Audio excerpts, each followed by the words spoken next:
Hello, beautiful gardeners. This is Aubrey from Crybaby Summer Homestead, and we need to have a really serious talk about gardening and whether or not you're doing it. If you're not gardening already, my question is, what is going on? What is the problem? Why are you so reluctant to get started? Don't be afraid. It's just putting some seeds in the ground. It's super simple.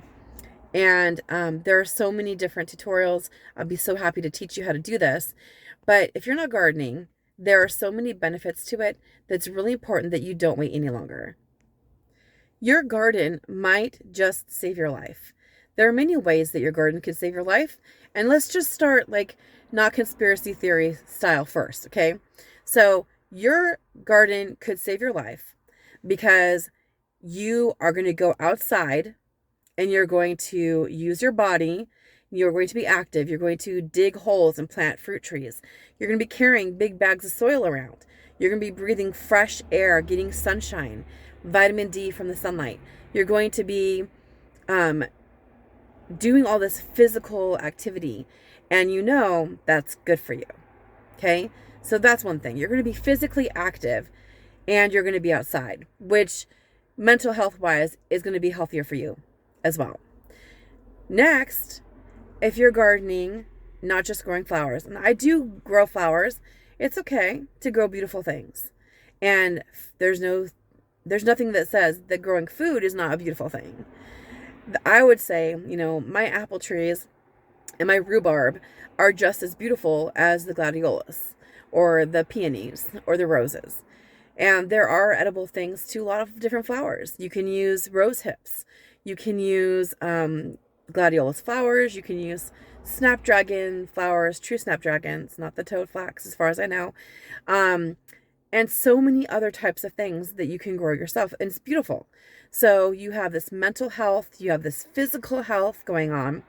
And then also there are things that you're going to actually be consuming.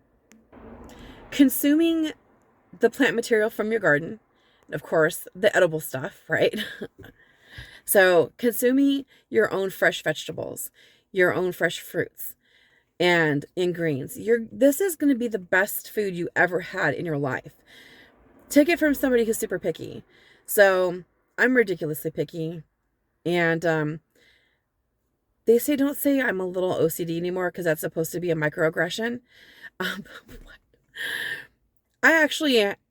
sure I have OCD. So I'm a little obsessed with gardening, but definitely, I'm sorry. I'm trying to be politically correct, but I'm also not caring so much about that. So, yes, I'm really obsessed with gardening, but it brings me so much joy, so much peace of mind. It's one of the few things in life I don't stress out about, even though I think that if you're not gardening, you should be a little stressed about what may be coming. We have been preparing for hard times for millions of years. So if you think about us as a species, there is an instinct that we have to store up food. That is an instinct. To deny our instinct and be unprepared on purpose is the most foolish thing I've ever heard in my life. Yet people are doing this all the time. I remember years ago, food costs were not quite so high as they are now, but I was talking to a relative about our gardens, and the two of us were talking about how we love to grow different kinds of tomatoes and peppers and all this good stuff. We were so excited about it and having this wonderful conversation, but another family member was not so enthralled with the idea of gardening and happened to say that we were wasting our time and that we should just go to Costco and buy a very large number 10 can of tomato sauce. You know what? Go ahead and do that. Buy a number 10 can of tomato sauce. It's not going to hurt anything. But you know what's going to be really awesome is if you buy that number 10 can of tomato sauce and also plant a tomato plant. Plant those tomatoes and get that stuff going. There is no harm in doing both. And I think those deals at Costco are also a fabulous deal. But there is so much to be said about having your own garden. For those people who are preppers but have never gardened and they have a seed vault, it's not bad that you have a seed vault, but it is bad that you've never gardened. It's like there is a learning curve, and everyone should start wherever you're starting from. Just get started already. You should have started already. But if you haven't started yet, don't feel guilty about it. Just start, right? So there's, don't regret the past, but you need to maybe go with a little bit more momentum, that you need to get gardening. Now, you never know when that garden is going to save your life. It might be a year from now. It might be 10 years from now. And as you're teaching your children and grandchildren how to garden and sharing that love of life, there's such a celebration of life when you're gardening. You're harvesting things the fruits of your labor, literally. And it's so beautiful and inspiring. It makes you want to live, and it makes you appreciate human life. I would say, and actually there are statistics that show that a person who gardens is much less likely to murder. So your neighbor's garden might save your life. I'm not kidding. So be a good neighbor. Gardening should never be discouraged. That's one of the reasons why I steer clear of HOAs that are, not all HOAs are the same, obviously, but some HOAs prevent you from having vegetable gardens in your front yard. And there are even some countries where that's illegal, and people are trying to change things. But at the same time, there are some conspiracy theories out there that people are trying to track what people are growing. I don't think the reason why they have those government websites where you're supposed to put in like where your garden is and how much you're growing, I don't think that's for nefarious purposes at all. I actually think it's like out of curiosity and also trying to encourage people to garden and to alleviate, let's be optimistic, okay? And to alleviate the burden and the responsibility of government to try to feed us. Something to be aware of if you are a prepper is that if you go around telling everybody how much food you have stocked up, that if we were in an actual state of emergency, the government is allowed to come into your home and take your preps. They're allowed to take your food stores. That's really crazy. I mean, honestly, that's crazy, but it's actually the truth. And if you live near a military base and there was not enough food to feed the soldiers, there are some rules in our Constitution about we won't have to, the Quartering Act. We're not going to have to house soldiers in our homes because, during times before the U.S. was fully, incorporated as a government, the townsfolk would have to allow the British soldiers to come in, and basically they get kicked out of their homes.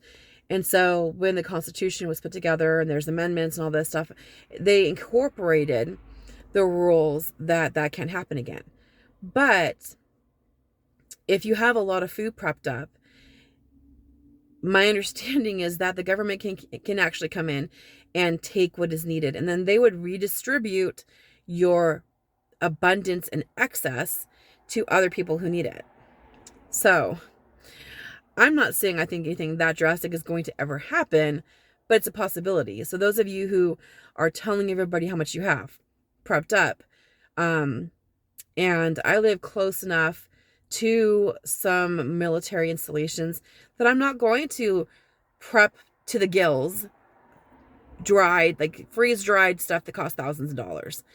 But I am going to prep things like rice and beans, and when things get close to expiration, or it's clear to me I'm not going to be able to use it before it's time for it to be used, I will donate it to my local food pantry. Don't let your food preps go to waste. I've heard of some people, I'm sorry, I think that there's some mental illness in these people, saying that they poison some of the food so that the food that people steal from them, doesn't it's not a benefit to the other people. It's like, first of all, let's say you were to pass away and someone broke into your house and they are eating your food. Would you want some teenage kids or some pregnant lady who's starving to death to be poisoned to death? Like, what are you thinking? Poisoned to death. That's not good English. But would you really want to harm somebody? I wouldn't. I'd want to help other people, but I wouldn't also want my cupboards to be raided. These are just some of the things I think about sometimes.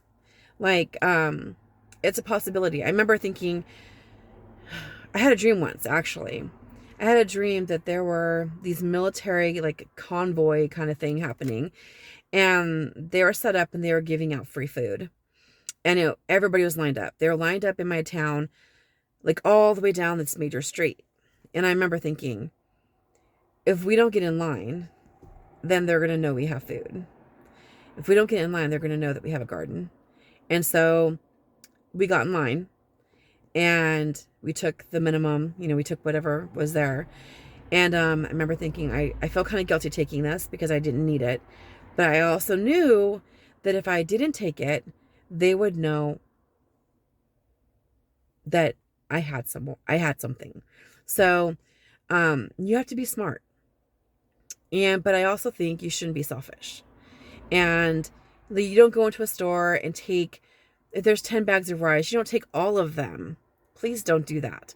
If you're like, it's a toilet paper crisis and you're like loading up your whole vehicle with toilet paper, that's not right. Don't do it. Don't be selfish. The other day on one of my videos, I was talking about how, like I am kind of like a seed hoarder, but I kind of think of it as like Noah's Ark, because I am prepping up all these seeds and I'm having them prepared and I'm using them and I'm giving them away and I'm trading them and I'm rotating them.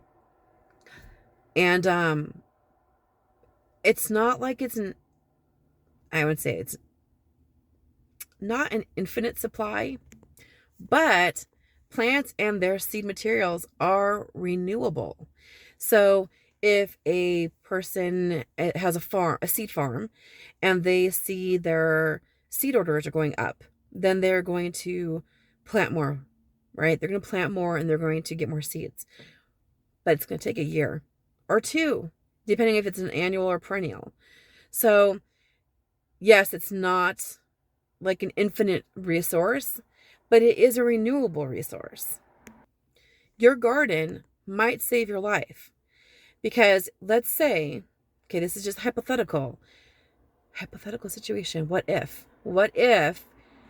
there was some kind of state of emergency and you have all this rice and beans and freeze-dried food and everything's all prepped up, and the government, or let's say gangs, come through your house and they take everything that's obviously food. Okay?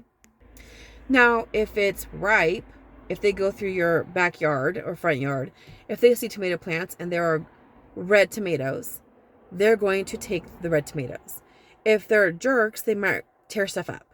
But if they're just there to get food and because they're desperate to eat, they're probably going to harvest what appears to be ready. They might harvest some things that are a little bit too young. Like if you have like little baby lettuce greens, they probably take the whole thing. But if you're growing tomatoes and they're red, they're going to harvest them. What if you have some green tomatoes and those green tomatoes are actually ripe when they're green, and people won't know that they're ripe? So having some green tomatoes, especially those green cherry tomatoes, are very prolific and they grow super fast. A lot of people wouldn't, they'd be like, what is this? Maybe it's poisonous. It looks kind of weird, especially when it has like streaks of black or something on it. You're like, oh my gosh, this might be toxic. Plant that with your flowers and people will be even more confused. Plant some things that are not obviously edible, like gray man crops. Things like sunchokes, which are related to sunflowers, and people might not look underground. And when they've died back for the wintertime, you pull up those stalks, chop them up into mulch. They'll have no idea that there's food underground. They're going to assume that your potatoes are in your pantry, but in my zone, they overwinter in the ground. So often can harvest them in the early spring. Having some plants that are not obviously food is very, very wise. Now, a lot of people I've noticed, like I've binge watched all of those prepping shows. And I've seen a lot of people who are like foragers. And there's nothing wrong with that. Make sure you know what you're doing and you're foraging wild edibles. I will tell you this. It would be very difficult for you to forage 2,000 calories. Let's say even a starvation diet of 1,200 calories. It would be very difficult for you to forage 1,200 calories in a day. While you are foraging for those 1,200 to 2,000 calories, you are burning more calories. And if it's cold, you're burning even more calories. And if everybody's foraging for food, then we're using too much. And it's not going to renew itself. You're foraging too much and it's not going to produce seed. It's not going to spread. It's not going to reproduce as much because you've taken too much. So, I'm not talking just like pine needle tea. That's not going to keep you alive for very long. Yes, it's good to have the vitamin C, and you need to know what you're doing. But what if you find out what the wild edibles are around you and you plant them in your lawn? And a lot of it, okay? Baker Creek even has an edible variety of plantain. And so it's, okay, plantain is edible, but I'm talking not about the banana type plantains, but the weed, okay? They have a type that actually looks kind of like lettuce. But if you were planting that around like just randomly and not in a neat, if it was kind of wild looking, people would think it's a weed. They would likely be afraid that you might have sprayed it with some pesticides, and they would be wary of trying to eat it. So, and then people are always getting rid of dandelions. Why? That is food. Don't get rid of your dandelions.